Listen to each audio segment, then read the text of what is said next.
గతంలో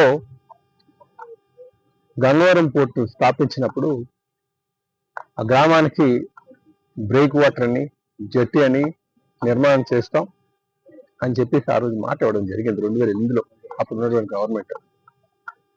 మేము 2014 నుంచి గన్నవరం పోర్టు వాళ్ళ మీద ఆర్గ్యుమెంట్ చేసేవాళ్ళు. తర్వాత తెలిసింది ఏంటంటే అది విశాఖపట్నం పోర్ట్ ట్రస్ట్ జ్యూరిడిక్షన్కి వస్తుంది.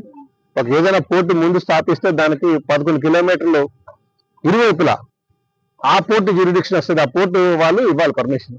సో 2000 మేము 4 సంవత్సరాలు చూసిన తర్వాత అర్థమైంది.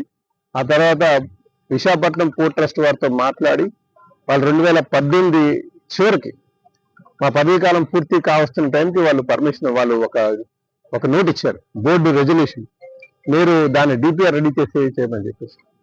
సో 2019లో మేము దిగిపోయిన తర్వాత మళ్ళీ దాన్ని అలాగే మరుగున పడిపోయింది. ఇప్పుడు మళ్ళీ మాట్లాడి దానికి డబ్బులు కేటాయించాలి అని చెప్పిన తర్వాత కొంత కదలికి వచ్చింది.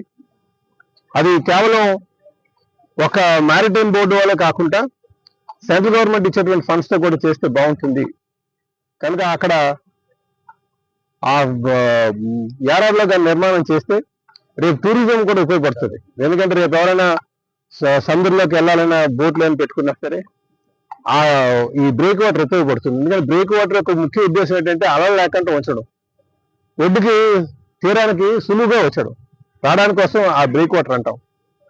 ఆ బ్రేక్ వాటర్ని త్వరితగతం చేయాలని చెప్పి తెలియజేయడం జరిగింది. ఇదే విషయాన్ని అసెంబ్లీలో ప్రస్తావించాం.